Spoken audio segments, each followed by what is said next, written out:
Hospital के ward में मशीनों की लगातार बीप जैसे एक अनवरत याद दिला रही थी कि हर पल कीमती है। चारों ओर ठंडी हवा और दवा की हल्की सी गंध फैली हुई थी। दीवारों पर एक अजीब सी खामोशी चिपकी थी, लेकिन उस खामोशी के बीच जनक के साथ जैसे हर पल जीने के लिए जंग लड़ रही थी। कमरे में हर आवाज़ दबकर रह जाती है, यहाँ तक कि बाहर से आती हल्की कदमों की आहट भी भीतर तक गंभीरता में डूब जाती है। तभी दरवाज़ा धीरे से खुला और अंदर आया जीतू, ऋषि का पिता। उसकी आंखों में गहरा पछतावा था, चेहरा जैसे किसी टूटे हुए इंसान का हो जिसके भीतर की लड़ाई उसे थका चुकी हो। उसने झनक को देखा और एक पल के लिए ऋषि उसकी सांस सी रुक गई थी, आवाज़ भर्रा गई थी। वह आगे बढ़ा और कांपते हाथों से झनक का हाथ पकड़ लिया। शब्द गले में अटक रहे थे, मगर उसने खुद को संभालते हुए कहा, शायद देर हो गई, लेकिन अब मैं सच कहता हूँ, तू इस घर की बहू है और चाहे जो हो, अब तेरा हक कोई नहीं छीनेगा। उसकी आंखों में नमी और लहजे में कसमें बंधी थी और झनक का हाथ कस कर थामा और मानो खुद से वादा किया कि मैं तेरे साथ खड़ा रहूंगा, चाहे पूरी दुनिया खिलाफ क्यों ना हो। इतने में पास खड़े दादा भाई आगे बढ़े और झनक के माथे पर स्नेह से हाथ फेर कर बोले, डर मत बेटी, तू अकेली नहीं है। उनके शब्दों में वह गहराई थी जैसे किसी को टूटने से बचा सकती है। कमरे में एक कोने में खड़ी पुतुल की आंखें आंसुओं में भर आई, लेकिन उसके चेहरे पर हल्का सा सुकून था, जैसे वह जान गई हो कि अब झनक को अकेले नहीं लड़ना पड़ेगा। कुछ ही दिन पहले का मंजर सबके दिमाग में ताजा था, जब ऋषि ने पूरे परिवार के सामने झनक को ठुकरा दिया था। उस दिन के अपमान की आग में जलती झनक गांव लौट आई थी। उसने अपने दर्द को मुस्कान में छुपाते हुए गांव वालों से कहा था कि वह ऋषि और दोनों खुश हैं। यह झूठ उसने खुद के लिए नहीं, बल्कि ऋषि की इज्जत बचाने के लिए बोला था, भले ही उसके लिए अपने खुशी की बलि देनी पड़ी। गांव के लोग उसकी आंखों में छिपा दर्द नहीं पढ़ पाए, लेकिन किस्मत ने खेल ने ज़्यादा देर तक उसे छुपने का मौका नहीं दिया। अचानक उसकी तबीयत बिगड़ गई और हालात इतने गंभीर हो गए कि गांव वाले घबरा गए कि ऋषि को खबर देने के लिए सोचने लगे। लेकिन ऋषि उस समय अदिति के साथ अपनी नई जिंदगी के ख्वाब बुनने में इतना मशगूल था कि उसने झनक की हालत पर परवाह तक नहीं की। उधर अनिरुद्ध को किसी तरह झनक की तबीयत बिगड़ने का खबर मिली। जैसे ही उसने यह सुना कि उसका दिल तेजी से धड़कने लगा है और वह बिना समय गंवाए अस्पताल की ओर दौड़ पड़ा। उसने कदमों में बेचैनी थी, आंखों में डर और मन में एक अनकहा खिंचाव। हर मोड़ पर उसे लग रहा था कि शायद उसकी किस्मत आज उसके सामने कुछ ऐसा लाने वाली है जिससे वह सालों से भागता आया है। जब वह अस्पताल के गलियारे में गुजरा और अचानक उसकी नज़र सामने खड़ी नूतन पर पड़ी, वह एक पल के लिए समय थम गया था। 21 साल पुरानी अधूरी मोहब्बत, पुराने रिश्तों को बोझ और अनगिनत अनकहे सवाल एक साथ उसके दिल पर दस्तक देने लगे। दोनों की नज़रें मिली, मगर शब्द गले में ही अटक गए थे। अनिरुद्ध के कानों में अतीत की गूंज थी, वह पल जब नूतन उसकी ज़िंदगी का हिस्सा थी कि वह फिर वे हालात जिन्होंने उन्हें अलग कर दिया था। नूतन के चेहरे पर एक अनकहा दर्द था, आंखों में वह थकान जो सालों की लड़ाई से आती है। उनके बीच का अनकहा सच हवा में तैर रहा था। झनक, नूतन और पराशर की बेटी, यह सच अनिरुद्ध को अंदर तक हिला देने के लिए काफ़ी था। वह कभी सोच नहीं सकता था कि नूतन को इस हालात में देखेगा, और वह अभी ऐसे वक्त में जब झनक की जिंदगी धागे से लटकती हुई है। नूतन के अनिरुद्ध को देखना चाहता था, लेकिन नजरें पूरी तरह उठ नहीं पाई। दोनों के बीच एक खामोशी थी जो किसी भी शब्द से भारी थी। अस्पताल के उस कमरे में जहाँ मशीनों की बीप, दवाओं की गंध और हवा की ठंडी हवा का आलम था, वहाँ रिश्तों का भार और भी भारी हो चुका था। जीतू का पछतावा, दादा भाई का भरोसा, पुतल की आंखों में उमड़ते आंसू, गाँव की झूठी तसल्ली, ऋषि की बेरुखी और अनिरुद्ध नूतन का अतीत, अब सब एक धागे में बंधकर झनक की जिंदगी के इस मोड़ पर आ मिले थे। झनक जो अपने दर्द को छुपाकर चुपचाप सहती रही, जिसे ऋषि की इज्जत के लिए अपने सपनों को कुर्बान कर दिया, अब बिस्तर पर पड़ी थी। लेकिन अब हालात बदलते दिख रहे थे। जीतू का साथ, दादा भाई के आशीर्वाद और पुतल की दुआओं उसके चेहरे चारों ओर एक नई ताकत बुन रही थी। फिर भी उसके सामने सबसे बड़ा सच यह था कि उसकी जिंदगी के फैसले अब सिर्फ बीमारी नहीं, बल्कि अतीत के गहरे राज और रिश्तों को उलझने धागे तय करेंगे।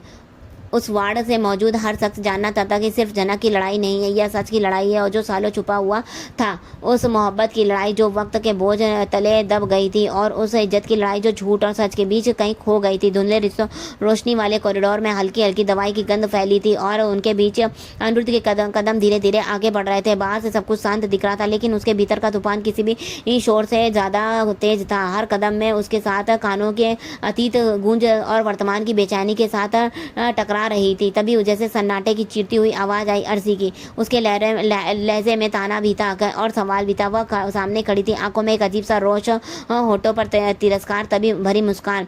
तुझे झनक की यह हालत देखकर कोई फर्क नहीं पड़ता, उसने एक एक शब्द को चीरते हुए कहा। 21 साल पहले तुम नूतन से ना सही पर उसके परिवार से काफ़ी करीब थे। आज उसकी बेटी जिंदगी और मौत के बीच है और तुम यहाँ खड़े हो जैसे कुछ हुआ ही ना हो। अनिरुद्ध ने आंखों में देखा, लेकिन जवाब देना मुश्किल हो गया था। वह चुप रहा, जैसे अतीत की तरफ परतें उसकी जबान से बांध रही हूँ। अर्सी ने आगे कहा, अदिति हमारी बेटी है, लेकिन झनक, मुझे लगता है उसका अतीत और अदिति का अतीत कहीं ना कहीं जुड़ा हुआ है। उसके शब्दों में हवा ने एक नया तनाव घोल दिया था। अनिरुद्ध के मन में शक की घंटियां बज उठी। मैं ये महज संयोग हो सकता है या फिर चुप सचमुच कोई पुराना दबा हुआ राज धीरे धीरे सामने आ रहा है। वह सोचने लगा, क्या मून जिसे वह अब तक केवल अदिति की दोस्त मानता था, सच में वो झनक को जानती है? अगर हाँ तो कैसे? और अगर यह सिर्फ एक इत्तेफाक है तो क्यों? उसकी हर मुलाकात एक अजीब सी पहचान का एहसास होता है। अर्सी के चेहरे पर सवाल थे, लेकिन वह अपने सवालों के जवाब खुद ढूंढने को तैयार नहीं लग रही थी। वह बस ताने मारकर चली गई, पीछे एक भारी सन्नाटा छोड़ते हुए। अब अनिरुद्ध को ध्यान दरवाजे की तरफ गया। वह धीरे धीरे वहां तक पहुंचा जैसे उसके हर कदम में हजारों यादों और डर भरे हों। उसने दरवाजे को हैंडल पर हाथ रखा, लेकिन अचानक ठिठक गया। उसके भीतर एक अनजाना डर जाग उठा। शायद यह सोचने लगा कि यह सच जानने से डर रहा था कि या फिर पुराने जख्मों के फिर से खुलने से दरवाजे के उस पार का दृश्य उसकी कल्पना में साफ होने लगा। अंदर नूतन बिस्तर पर लेटी झनक का माथा सहला रही थी। उसकी उंगलियों में कांप थी, आंखों में आंसू और चेहरे पर एक माँ का डर, वो डर जो अपनी संतान को खोने के ख्याल से ही टूट जाता है। पास ही परासर खड़ा था, मौन, लेकिन आंखों में उतनी ही बेचैनी और दर्द। वह झनक की सांसों को सुन रहा था, जैसे हर सांस उसके दिल में की धड़कन से जुड़ी हो।